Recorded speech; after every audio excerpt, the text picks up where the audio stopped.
buenas noches a todos y bienvenidos a un nuevo programa de Mujeres en Agricultura. Y hoy día estamos acompañadas de una presidente, porque no existe presidenta, eso es porque el ente es lo más inclusivo que puede existir como concepto.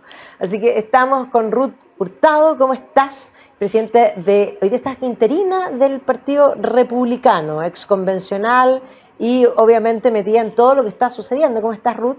Muy bien, gracias Magdalena por la invitación, feliz de estar aquí nuevamente contigo.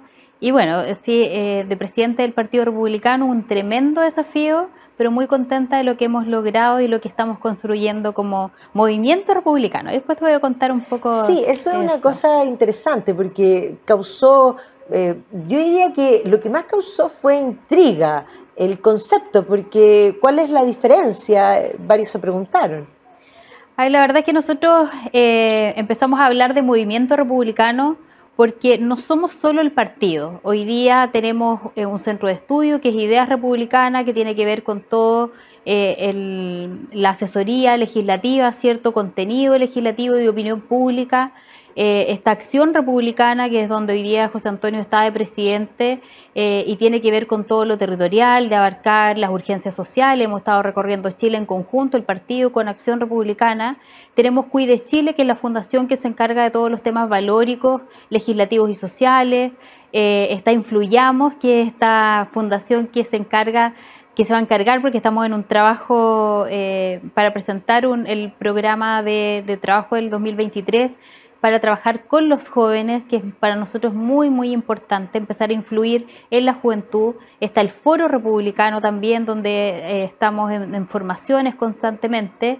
Así que, y Apoderados Chile, que fue nuestra última fundación, que creemos que es súper importante tener esta fundación creada desde antes, con personas capacitadas, manteniendo el grupo humano cohesionado y aprendiendo, cosa que cuando lleguen las próximas elecciones, las que sean, ¿cierto? Tengamos ya un potencial y personas capacitadas en esta área que es tan importante en nuestro país como es la defensa de los votos para ser apoderados en las más de 2.000, no, tenemos 45.000 mesas más o menos a nivel nacional. O sea, demasiado importante. Sí. O sea, en rigor, movimiento es como el holding. Sí, es como un holding. Todas las distintas marcas, sí, podríamos decir. Sí, las distintas, digamos, ramas. Sí. Es como un árbol, ya no es una... Es como un ecosistema, ya es ecosistema, eso está en una buena... Sí, fíjate que ha sido bien interesante porque estamos trabajando muy en conjunto, ya no trabajamos de manera separada, estamos con unidad en algunos temas, sobre todo lo que es comunicacional,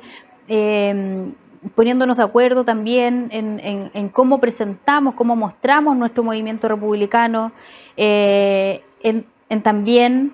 un poco, la prensa no ha sido muy justa con nosotros, tuvimos un tiempo de mucho ataque, mucha caricatura, donde se nos colgaban distintos eslogans y hoy día hemos estado trabajando en darle forma a nuestro partido, en darle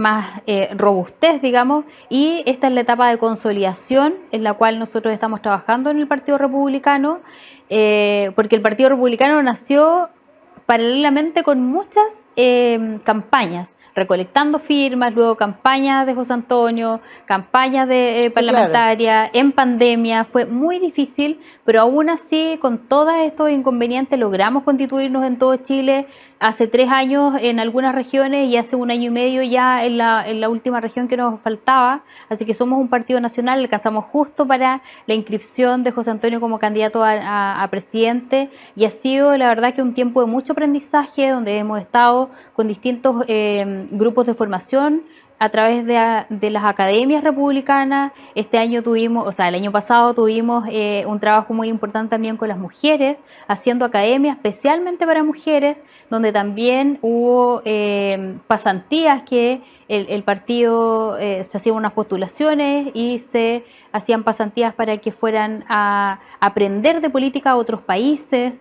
Estamos con los media training también, que han sido súper importantes para que nuestras candidatas el día de mañana estén preparadas, no tan solo en contenido, sino que también en la forma, en cómo mirar una cámara. Sabemos que cuando uno ve las cámaras parece que se asusta, es algo muy desconocido para muchas candidatas y la verdad es que estamos preparando no solo para completar un cupo, no solo para llenar una lista por cumplir con la ley de cuota o ley de paridad, sino que las personas que vayan sean las mejores, estén capacitadas y tengan las herramientas necesarias, y en eso el Partido Republicano nos hemos estado preparando y nos hemos estado preocupando de preparar y formar nuevos líderes, nuevos rostros también dentro del partido, un poco en la lógica de la marca republicana y ya no ligado siempre a José Antonio Kast.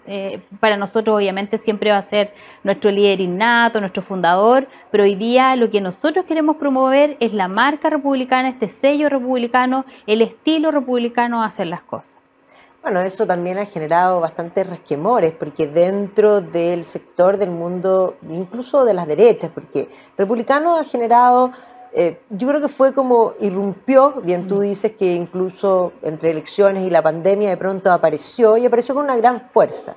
Y evidentemente que eso asustó a muchos, que la izquierda se asuste en ese sentido, que irrumpa una posición más coherente y con una línea absolutamente clara, más les complica aún, pero ha molestado también y ha generado resquemores en la derecha, así un poco que la misma derecha ha intentado un poco ponerlos de lado, un poquito haciéndoles como un poco de bullying, y además, como bien tú dices, caricaturizando algo que en rigor no es, o sea, un poco tratando de plantear cómo hacer esta distinción que hacemos con la izquierda. Cuando uno habla de izquierda, uno habla de la izquierda democrática, y la izquierda que no es democrática, porque ciertamente el Partido Comunista no ha sido nunca democrático, y el Frente Amplio, las credenciales y la acción, podríamos decir, ha demostrado que tampoco lo son mucho, pero existe dentro de, hoy día pensando en el gobierno, una parte que sí es democrática. Bueno, la derecha ha intentado también un poco plantear de que ustedes están como en un sector antidemocrático sin sustento, porque en rigor no corresponde, ustedes no tienen una pulsión totalitaria, que sería lo que define la antidemocracia como concepto. A ver, sí, ha sido difícil porque tal como tú lo mencionas, el enemigo está precisamente al frente. Nosotros podemos ser primos hermanos, de repente parientes muy lejanos en tercer, cuarto grado, pero seguimos siendo del sector. Y siempre hemos tratado de señalar eso, que el enemigo está al frente. Sin embargo, igual nos siguen poniendo este eslogan como es extremo, nos relacionan mucho a estos grupos más extremos, pero la verdad es que nosotros hemos tratado de respetuosamente ir mostrando que la verdad lo que se dice no es tan así. Nosotros no podíamos seguir en esta mesa de acuerdo constitucional cuando vimos que finalmente el acuerdo iba hacia a una segunda convención. Nosotros dijimos no tenemos nada que hacer aquí porque no le vamos a seguir el juego a la izquierda, y yo creo que si le vamos, si hubiera restado de esa mesa, hoy día no tendríamos un mal acuerdo. No tendríamos este acuerdo que finalmente al único que favorece es al Partido Comunista, porque seguimos finalmente en su lógica. Ellos lo dijeron el 4 de septiembre, nosotros perdimos, retrocedimos un paso, pero es para avanzar dos. Y eso es lo que hemos visto en el constante, digamos, desempeño de este gobierno, donde Boric dice una cosa, pero hace otra, donde dice vamos a perseguir a los delincuentes como perros, pero finalmente los indulta, donde ellos además se dicen siempre feministas y las que han pagado el pato, como se dice vulgarmente, en el gobierno han sido precisamente las mujeres. Nosotros queremos marcar una línea distinta. La acusación de Giorgio Jackson igual nos trataron súper mal porque estábamos acusando, la primera, la de la ministra del Interior, que no era el momento, que no era la forma. Pero cuando tú en política empiezas a estar con la calculadora constantemente en mano y tus acciones están relacionadas a lo que puede pasar o a lo que puedes finalmente transar y conseguir. Tener más poder, la verdad es que nunca vamos a hacer las cosas que realmente tenemos que hacer. Y nosotros en el Partido Republicano, cuando vimos que la ministra podía tener mérito, ¿cierto?, por una acusación constitucional, se estudió, se presentó. La del ministro Jackson, lo mismo. De hecho, hicimos el anuncio, vamos a estudiar la situación, si hay mérito, se va a presentar una acusación constitucional. Queríamos evitar la acusación, pero no lo pudimos hacer porque queríamos haber primero hecho previamente una interpelación pero para una interpelación necesitamos 54 firmas y no las teníamos. O sea, Chile Vamos no nos quiso dar las firmas porque probablemente la interpelación venía desde el Partido Republicano. Y eso la verdad es que nos hace mal como sector, les hace mal a ellos finalmente, porque hay muchas personas que hoy día se sienten abandonadas en el sector, no entienden por qué Chile Vamos transó y pactó con el Partido Comunista, sabiendo, digamos, toda la historia del Partido Comunista, tanto internacional como nacional. Ellos no se van a detener. Uno de sus grandes eslóganes es avanzar sin transar, es la forma de luchar, ¿cierto? Que lo escuchamos constantemente en las marchas, y eso es lo que ellos están haciendo, avanzando sin mover una coma en su programa de gobierno, sin mover una coma en todo lo que piensan. De hecho, días posteriores del acuerdo vimos cómo ya algunos decían, esto parte de una hoja en blanco, esto no se va a respetar, estos son ideas de las que tenemos que basarnos, pero nosotros es una hoja en blanco y vamos a empezar a hacer indicaciones para que esto no sea de la forma que se presentó el acuerdo. Entonces, cuando además a nosotros se nos trata de extremos por no firmar el acuerdo, uno dice, bueno, pero están firmando un acuerdo con gente extrema, o sea, con la extrema izquierda, siguen pactando el acuerdo constitucional con quienes dejaron libres a estos delincuentes que tanto mal le han hecho a los chilenos, a un terrorista además dejándolo en libertad, y creo que ahí nos ha faltado como sector algo más de unión, trabajar en conjunto y sin mirar las pequeñeces políticas, el cálculo político, viendo, chuta, si quizás le hago un guiño al gobierno, puede ser que reciba algo del gobierno o tenga un poco más de popularidad o me vaya más al centro, vienen elecciones, no sé cómo va a reaccionar el electorado, pero yo creo que cuando tú eres consecuente, y nosotros lo vimos, en primera vuelta nosotros partimos con un 7%, de hecho había encuestas que nos daban un 2, un 3%, y a medida que íbamos avanzando, que íbamos haciendo nuestro trabajo, José Antonio siempre mantuvo el mismo discurso, hablando de la familia, hablando en contra de los retiros, por ejemplo, que en ese momento eran súper populares, pero logramos pasar a segunda vuelta con casi un 30%, y luego, ¿cierto? Bueno, perdimos la segunda vuelta, pero alcanzamos un 44%. Entonces, la verdad es que cuando el trabajo es responsable, cuando el trabajo además es consecuente, es coherente, yo creo que eso a la gente le da mucha confianza. Ellos saben que el Partido Republicano ante tal tema o ante tal situación va a decir nunca va a decir B o C o D, siempre va a decir somos un partido bastante predecible en ese sentido. Y hoy día, si bien estamos participando en todo lo que tiene que ver con la discusión del acuerdo, porque tal como nosotros lo señalamos, el día que llegue al Congreso vamos a poner las indicaciones que sean necesarias para intentar de mejorar el acuerdo. Pero ya hay voces, de hecho, de mismo Chile Vamos diciendo, bueno, no presenten listas, sean coherentes, ustedes no están de acuerdo con este acuerdo, valga la redundancia, pero nosotros, si esto se da, si la reforma se aprueba, si finalmente vuelven a poner al país en una situación de incertidumbre con una nueva elección, nosotros vamos a ir y vamos a buscar a los mejores candidatos para representar nuestras ideas, para que si llega a salir un proyecto de constitución sea ojalá el mejor, el más representativo de todos los chilenos, no solamente de un sector. Nosotros eso lo entendemos muy bien y esperamos que no ocurra nuevamente lo que ocurrió en la convención pasada, donde un sector puso la música, puso la letra y trató de hacer bailar a Chile y a los convencionales en torno a lo que ellos proponían. Hubimos unos que ahí nos mantuvimos estoicamente haciendo frente a esto, denunciando las malas propuestas de la convención, pero creo que hoy día Chile no resistía un nuevo proceso. Aquí deberíamos haber, tal como lo propuso Amarillo o lo propuso incluso el Partido de la Gente, que esto se hubiera radicado en el Congreso. Bueno. Le hubiéramos sumado expertos, hubiéramos hecho un trabajo en conjunto, incluso una comisión mixta entre unos pocos diputados y algunos senadores, como te decía anteriormente, con expertos, pero haberle dado tranquilidad y certidumbre a nuestro país.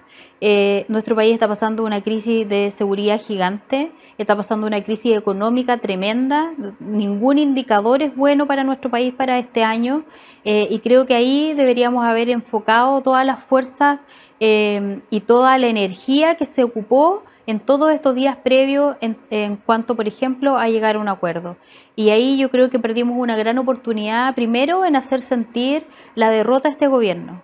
En enrostrarles que los chilenos no queremos refundación, que nosotros nos sentimos orgullosos de nuestros emblemas patrios, que nos sentimos orgullosos de nuestras tradiciones, que queremos que los padres sigamos siendo, ¿cierto?, los garantes de la educación de nuestros niños, que nos sentimos orgullosos de la libertad, de la vida, de la familia, y esas cosas, de la libertad económica, de la libertad de elegir por uno u otro modelo de pensiones, por elegir por uno u otro modelo educativo, y eso la verdad es que siento que no se lo hicimos sentir con toda la fuerza al gobierno, y es por eso que los primeros anuncios eran: vamos a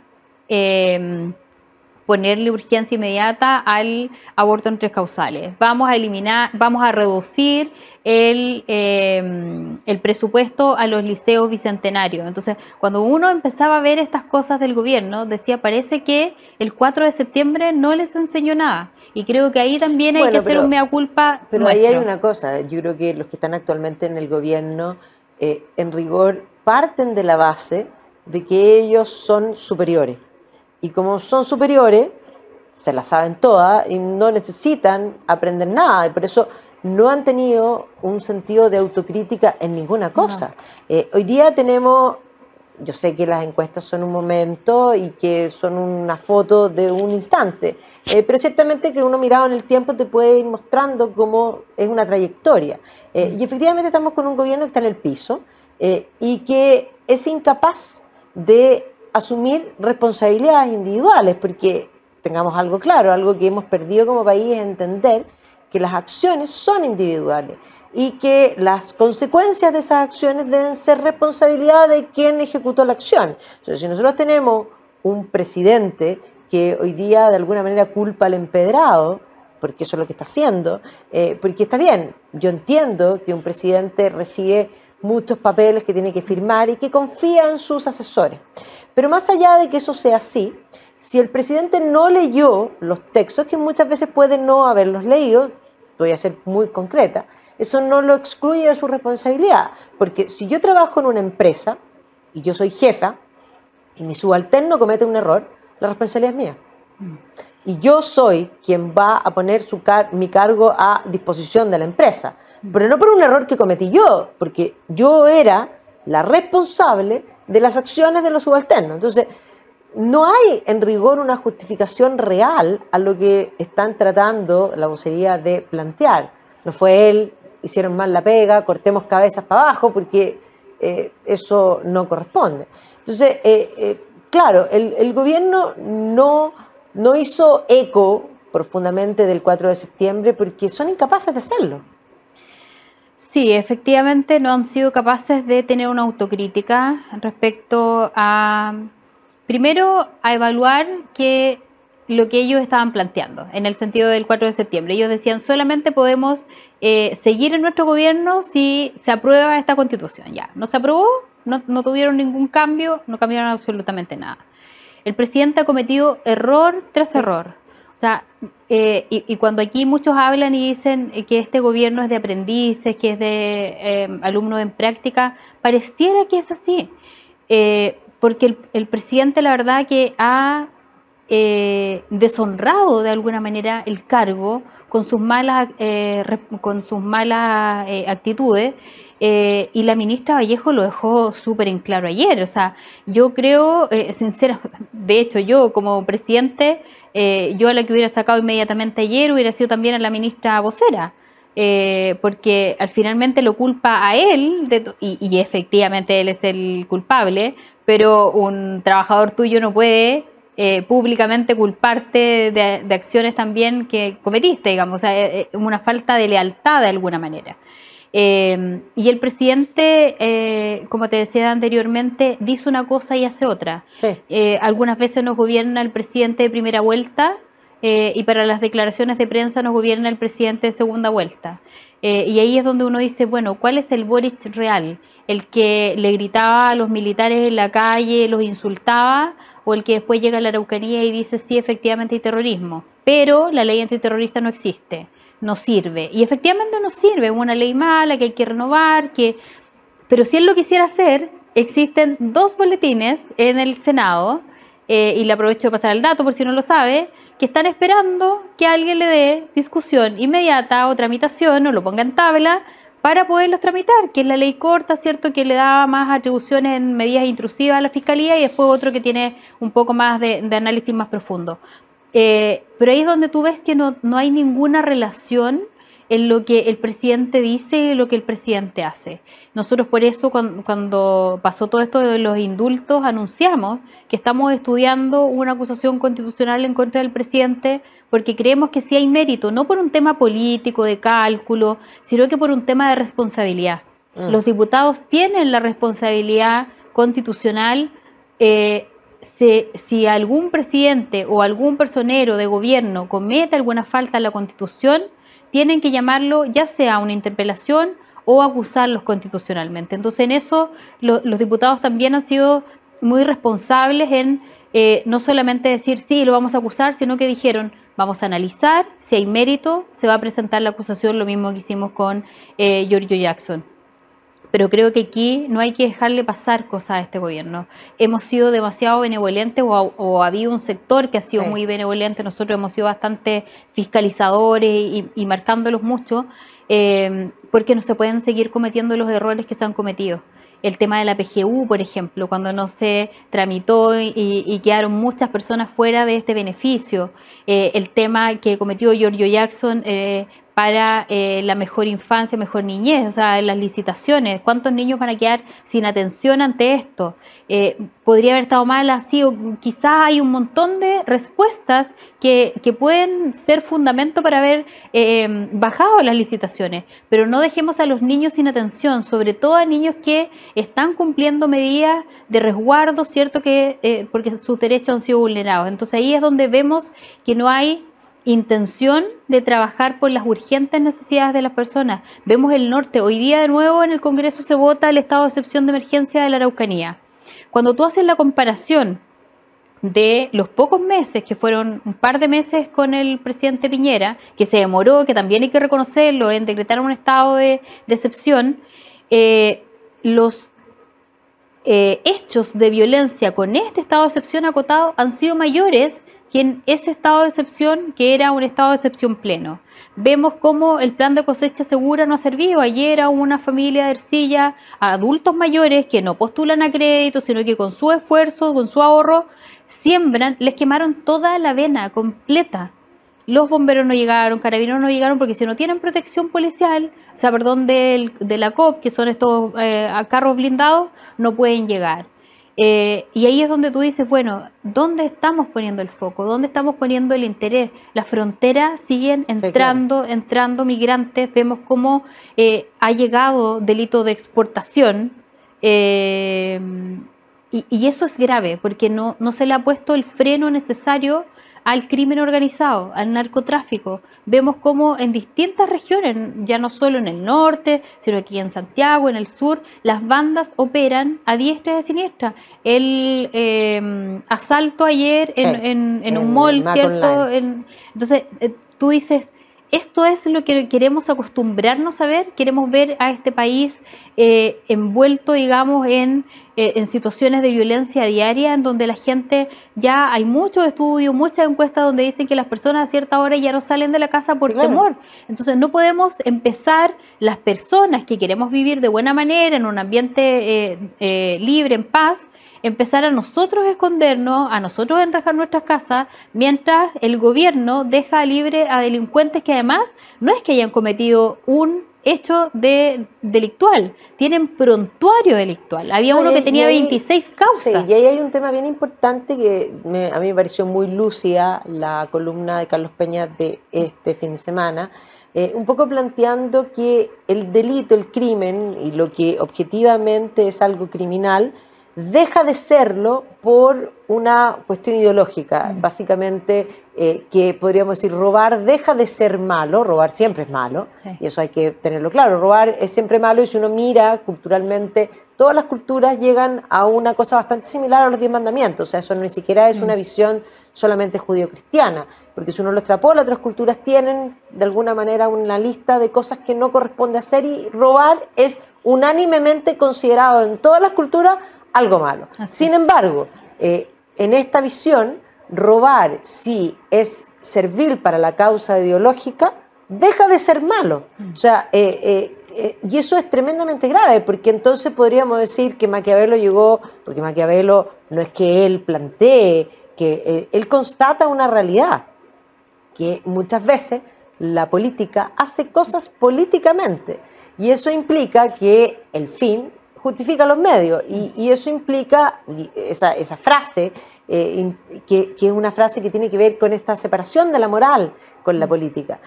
Pero si los medios son malos, no puede haber un fin bueno utilizando medios malos, jamás. Entonces hay un problema profundo de comprensión ética, hay un problema sociedad, yo lo estoy diciendo a nivel social, país, de confusión de conceptos que son básicos y esenciales. ¿Qué nos pasó? Mire, yo creo que cuando empezamos a justificar la violencia, empezamos a justificar estos actos delictuales, y no hay nadie que te dice, oye, no, esto no es así. El año pasado uno escuchaba de repente en algunos matinales o en algunos titulares alcaldes diciendo, no, es que ellos son víctimas de la sociedad. De la violencia estructural. Son víctimas de la violencia estructural, son víctimas del Estado. Por lo tanto, no son delincuentes, son víctimas.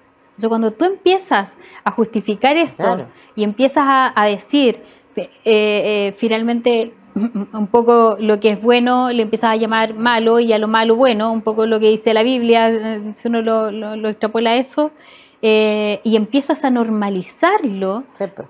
La verdad es que para la persona que está al lado empieza a decir, parece que no es tan malo. O sea, si salto el torniquete del metro, me evado, parece que no es tan malo. Si lo han hecho varios y nos han llamado a evadir el metro, y hoy día una cierto, creo que va como el 70 o el 60% de evasión, no tengo la última cifra, pero empezamos a normalizar.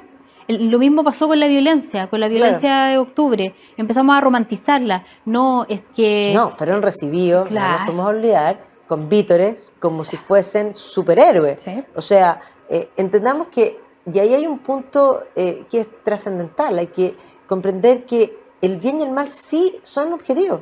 O sea, hay cosas que lo malo es malo, sí, aunque todos lo hagan. Y ahí hay otro problema que a nivel político, yo diría que sobre todo, yo mencioné el tema del robo porque es una de las cosas que de alguna manera está institucionalizado, hay una aspiración de un sector de legalizar el robo como concepto. Ya, todo lo que se refiere a expropiación apunta a eso, en rigor. Pero básicamente la justificación de muchos es que todos lo hacen. Y a ver, un momento, robar poco o robar mucho es igualmente malo. ¿Estás de acuerdo? Penalmente, el robar más tiene más sanción, sí, porque por el monto. Ahora, yo puedo entender las razones de algo, pero eso no hace que esa acción sea buena. Y ahí hay un error conceptual muy profundo que yo diría que es el gran fragmento social y tal vez ha sido un cántico, así como el flautista de Hamelin, que ha mantenido adormecido al país, y yo creo que Chile no ha terminado de despertar de esta falta de realidad y de visión de mundo esencial para lo que toda persona apunta. Con esa lógica nadie nunca jamás va a poder ser feliz. Exacto, aquí una de las cosas, de hecho, o de los objetivos de la política es lograr el bien común. Sí, claro. Pero este bien común además con sentido común, porque no puede ser que el bien común sea quitarle a uno para darle al otro, porque lo hemos visto también a raíz de lo que pasa en mi región. No, es que este campo voy a entregarle una cartita y sabe que usted me lo tiene que entregar en un par de meses más o semanas más porque me pertenece. Y hay muchos que justifican eso.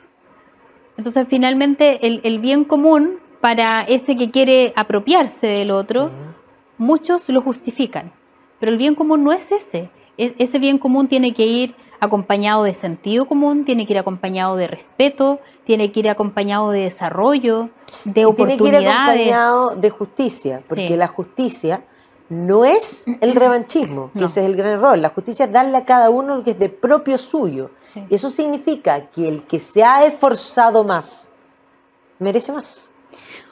De hecho, en ese punto, ahora ayer mostraban la encuesta sobre este famoso fondo de pensiones, ¿cierto? La reforma de las pensiones que ahí está todavía en discusión. Y le preguntaba mayoritariamente a las personas, ¿usted quiere que el fondo vaya a un fondo común o a un fondo solidario? Y la gente decía, bueno, si yo me he esforzado tanto, ¿por qué tiene que ir a un fondo solidario?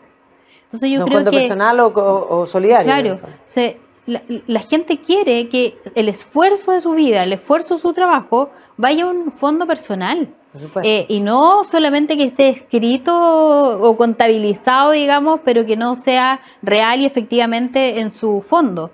Y yo creo que si hay algo que rescatar de lo malo del proceso de la convención, de lo malo de los retiros también, fue precisamente enseñarle a las personas, a los ciudadanos, en que los fondos son propios, en que los fondos, tú si mueres los puedes heredar, que es el esfuerzo de tu trabajo, es el resultado de tu trabajo.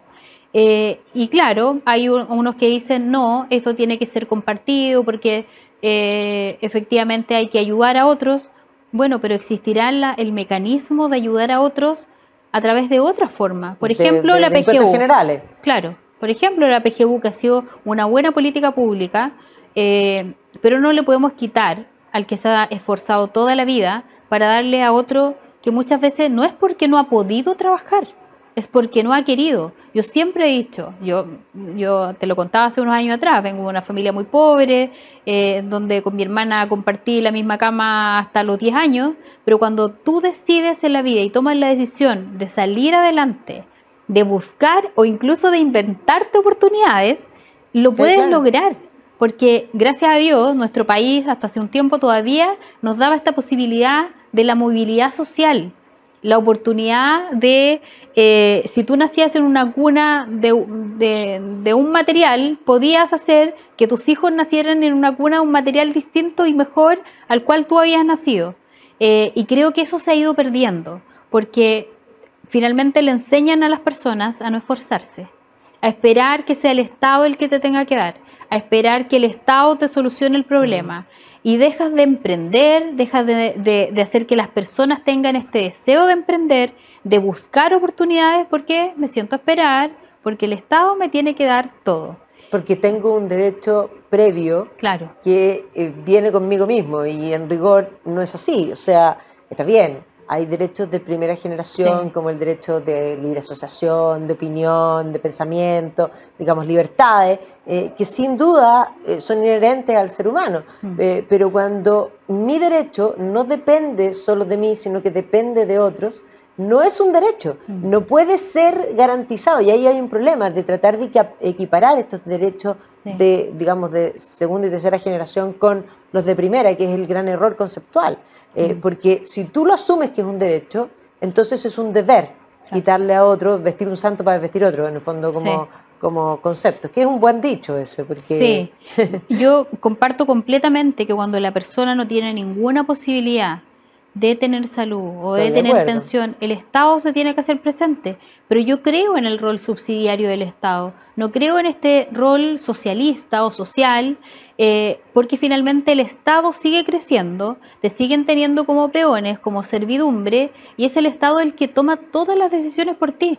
Dejas de ser autónomo porque dependes de un ente mayor que es el Estado. No, entonces pasas a ser dependiente, ese es el objetivo precisamente de esa concepción, es en el fondo el control social, y por eso tiene, y es lo que planteaba el propio Hayek, que es un camino distinto para llegar al mismo lugar, al totalitarismo, porque en el fondo si toda tu vida depende del Estado, entonces tú pierdes toda autonomía, y al perder toda autonomía, al ser dependiente, quien te controla es precisamente el Estado, o sea, se pierde libertad. ¿Ya? Eso es fundamental. Pero además hay una cosa bien importante, Ruth, porque yo también estoy de acuerdo con que el Estado debe estar cuando las personas no pueden, y sin duda eso tiene que ser, y ese es el sentido, no solamente el monopolio de la fuerza y el orden público, que es lo primero que le pedimos al Estado, que no lo cumple, sino que también que de alguna manera supla y ayude a aquellos que no pueden. El gran problema es que el Estado crece, pero no precisamente para ayudar a las personas, que eso es lo que a mí más me preocupa, sino que hay una burocracia gigantesca, grasienta, que nunca le ha importado malversar, malgastar la plata que no les es propia, sino que es de nosotros, para de alguna manera servirse. El Estado se convierte en un botín, no de servidores, sino de personas que buscan servirse del Estado. Sí. Y a mí eso me complica y eso es lo que principalmente creo que es lejos lo más inmoral que puede existir. O sea, este gobierno instaló, en ese sentido, podemos poner como ejemplo este programa del Buen Vivir. El 70% de los recursos iban destinados a la contratación de personal. Entonces tú ahí dices, bueno, ¿a quién quiero beneficiar? Quiero beneficiar a los chilenos que necesitan un buen vivir, que hoy día la mayoría te diría, tú le preguntas, yo creo en una encuesta, ¿usted está viviendo bien? La mayoría te diría que no, pero no, está destinado a pagarles a los operadores políticos. El presidente Boric, dentro de su promesa de campaña, decía, nosotros vamos a hacer un gobierno austero, no van a haber pitutos, vamos a tener un piso máximo de sueldo. Hace 2 semanas atrás, o un poco menos, pidiendo aumento para el sueldo de sus asesores, para subirles más el sueldo que ya se los habían aumentado el año pasado. Entonces, ahí tú dices, ¿dónde está puesto el foco? ¿Dónde pone el foco esta izquierda ideológica que avanza sin transar? Está puesto en el pueblo del que tanto hablan, en este pueblo que ellos utilizan, en este pueblo que siempre salen en todas sus alocuciones o se dicen ser representantes del pueblo. No, están puestos en sus propios intereses, en acomodar a sus amigos, y lo vimos, claro ejemplo, el ministro Jackson, que debería haber salido, como ha sacado a todas las otras ministras. No, lo que hizo con su amigo fue cambiarlo de ministerio y darle un premio de consuelo. Entonces ahí es donde tú dices, y es donde cobra sentido cuando nosotros hablamos y decimos la izquierda ideológica o esta izquierda radical, no le interesa el bienestar o el bien común de las personas, no le interesa la realización personal, espiritual, de desarrollo profesional, no, les interesa su propio desarrollo profesional, su propio desarrollo o su propio avance de las ideologías. Y es ahí donde quizás nosotros como sector hemos tenido y hemos pecado, digamos, en no dar esta batalla que tú estás dando con mucha fuerza, esta batalla cultural de cambiar el switch en nuestros jóvenes, de empezar a hacer, tal como dicen ellos, este tejido social. Nosotros en el Partido Republicano este año partimos con unas capacitaciones piloto para dirigentes sociales en distintas comunas, dirigentes que no son del Partido Republicano, pero que necesitamos empezar a trabajar en las poblaciones, empezar a trabajar con ellos, empezar a darles herramientas, empezar a direccionarlos. Necesitamos volver a la calle. O sea, de la única manera que nosotros podamos lograr tener esta conexión real con las necesidades y con lo que pueda hacer un plan de gobierno es manteniéndonos permanentemente en terreno, escuchando a la gente, porque cuando tú llegas o al Congreso o lo que nos pasó en la convención, te metes en un microclima que te saca de la esfera pública y que dejas de escuchar finalmente lo que realmente la gente necesita. Y en eso nosotros hemos tratado como Partido Republicano, a través de Acción Republicana, mantenernos muy, muy en terreno. Además, explotando un poco este carisma que tiene José Antonio, y gente, algunas infidencias te voy a contar. Cuando hemos estado en terreno con él, estuvimos en Magallanes, y la gente de repente le decía, usted debería haber sido el presidente. Magallanes, o sea, la región del presidente. Y otras personas le dicen, si yo hubiera tenido la posibilidad de haberlo escuchado 5 minutos antes de la elección o en el periodo de campaña, hubiera votado por usted. Porque se le colgaron tantos letreros y a nosotros como partido se nos han colgado tantas caricaturas que las personas, claro, se quedan como con eso que sigue dando vuelta y que muchos repiten como loros para instalar, pero cuando lo logran conocer se dan cuenta que José Antonio es todo lo contrario. Un día yo te contaba antes de cámara, ¿cómo se ha sentido usted como presidenta? Porque no, es que en el Partido Republicano como que parece que no valoraban a las mujeres. O sea, me he sentido fantástico. Es un lugar donde yo me he podido realizar. Desde que conozco a José Antonio, lo conocí en el 2016, siempre ha estado potenciando este rol que él vio en mí como un poco social y político. Gracias a ese trabajo, digamos, hoy día estoy en el Partido Republicano, y ha sido un tremendo desafío, no solo por ser mujer, sino que por estar a la cabeza además de un partido que hoy día en la opinión pública tiene mucha adhesión. Quizás tenemos no tantos militantes como otros, pero en la opinión pública tenemos mucha adhesión. Y eso la verdad es que me mantiene muy contenta, orgullosa de estar donde estoy, del trabajo que estamos haciendo, de lo que estamos construyendo, y sin ningún complejo de decir que hoy día para nosotros el futuro es republicano. El futuro es de las personas que creen en la libertad, que creen en la democracia, que creen en la familia, en la vida, que son conceptos que pareciera que son añejos, que están olvidados, pero que para nosotros son fundamentales en Dios. De hecho, de nuestros principios es la creencia y el reconocimiento de Dios. Y creo que eso se ha dejado de lado, y muchas veces a los chiquillos, a mí me pasó en campaña, cuando iba a las iglesias, me decían, ya, pero uno ¿cómo dice que es cristiano?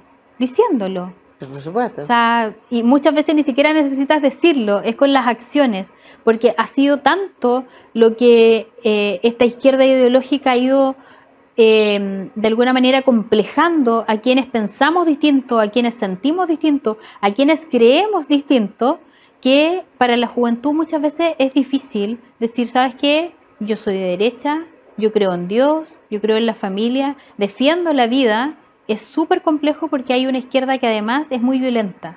Porque además se ha instalado un discurso de lo políticamente correcto que ha sido comprado transversalmente por incluso aquellos que no lo creen. Pero aunque no lo creen, debido a que está tan instalado, ellos prefieren decir que más o menos lo creen. Y un poco ahí nos encontramos, y yo creo que eso ha sido virtuoso en este tiempo, porque si nosotros retrocedemos al 2018, antes de todo, tú te vas a encontrar en general, bueno, con un partido republicano todavía mucho más pequeño, por lo tanto no tenía la voz, y en el mundo de la derecha tú te encontrabas con distintos dirigentes que si le preguntaban, decían, bueno, sí, yo soy de derecha, pero no soy tan de derecha.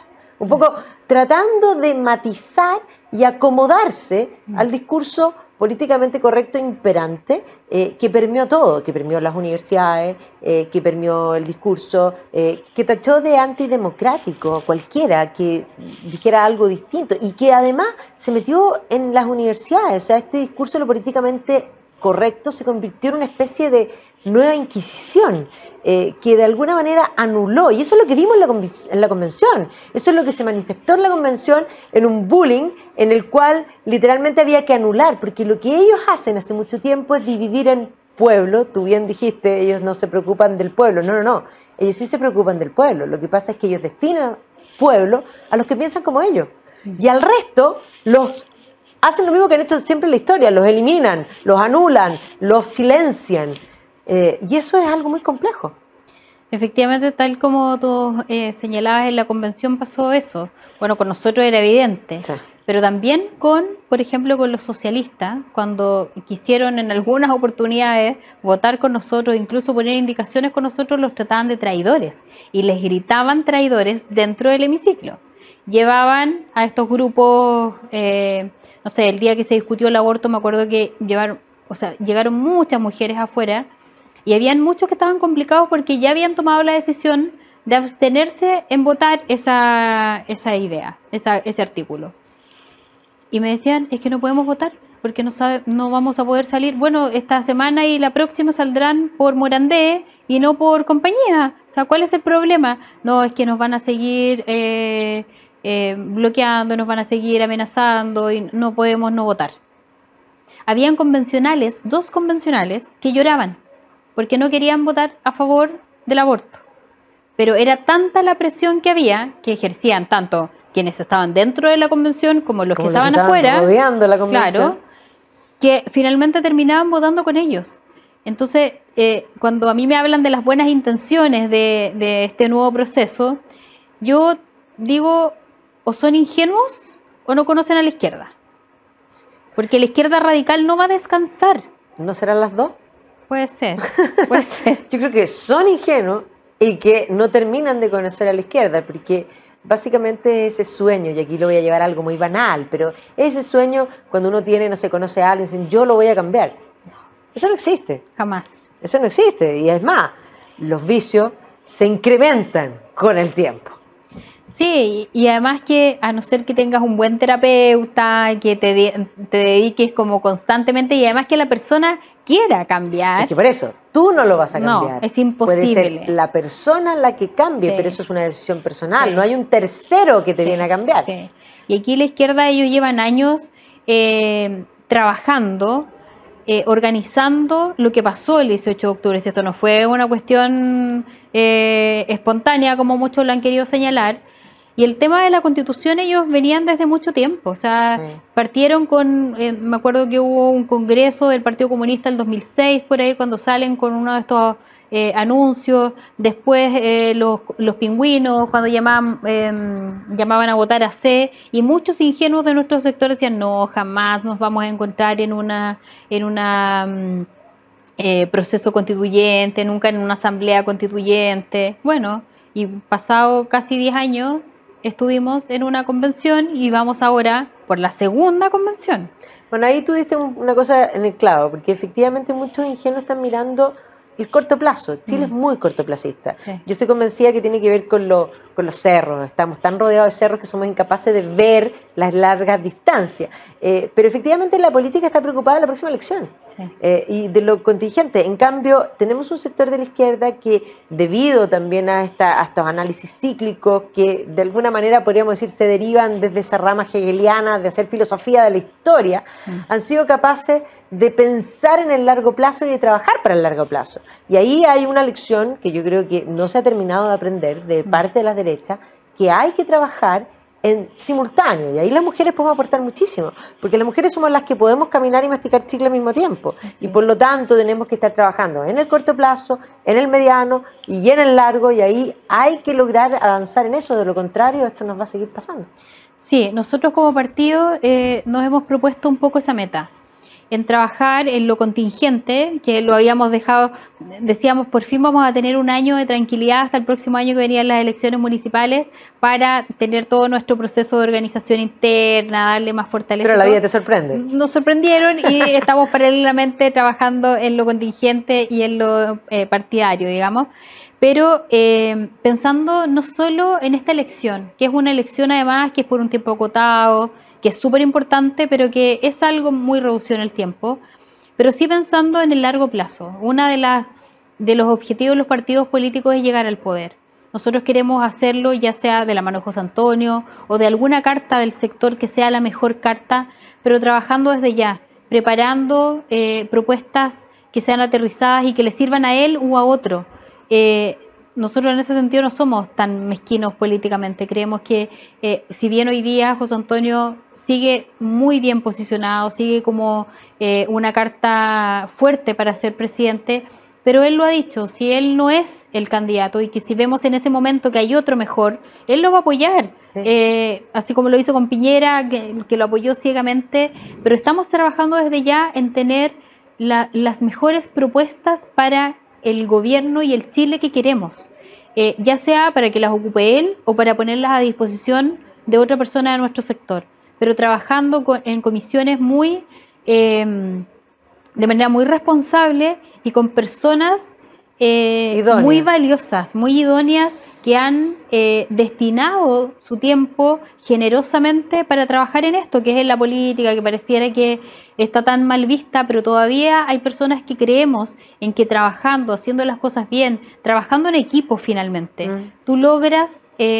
vamos a lograr un mejor resultado. Así que estamos muy contentos de lo que estamos haciendo. Bueno, estamos en un periodo también de elecciones, pero sí, pues estamos expectantes a ver qué va a pasar. O sea, encuentro que fantástico tenerte ahora, y en una de esas te vamos a tener de vuelta, porque ahora van a ser como un enroque dentro de, digamos, de los cargos, y vamos a ver cómo resulta la elección en sí. Sí, tenemos elecciones el 29 y 30 de nuestro Cabildo General, que es nuestro órgano matriz, digamos, y que él es el que elige luego las directivas, el Consejo, la Comisión Política y el Tribunal Supremo.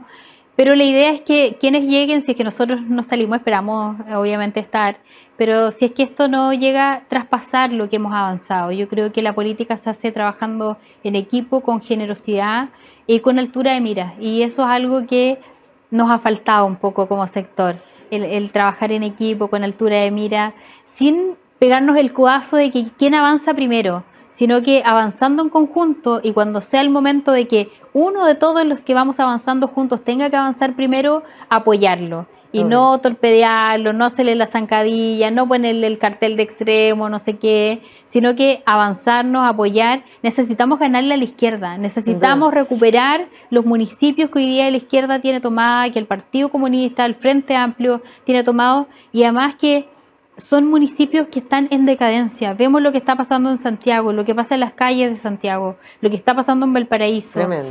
Por lo tanto, tenemos un tremendo trabajo que hacer, y eso, de la única manera que podamos construir, que podamos lograr ganarle a la izquierda, es trabajando en equipo. Ruth, te agradezco esta conversación amplia, abierta. Vamos a estar expectantes en lo que pasa a final de mes.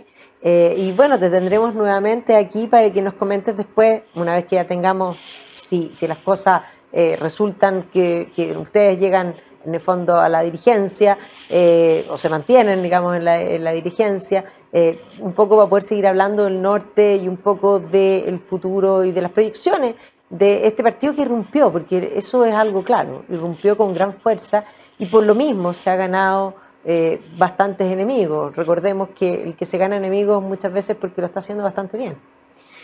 Sí, esperamos seguir trabajando. Yo te doy gracias por la invitación. Muy contenta de todo lo que estamos haciendo y esperar que el futuro siga siendo republicano, que para nosotros es importante. Pero además de eso, yo siempre a las personas les digo, nuestra militancia es una vía para servir a Chile.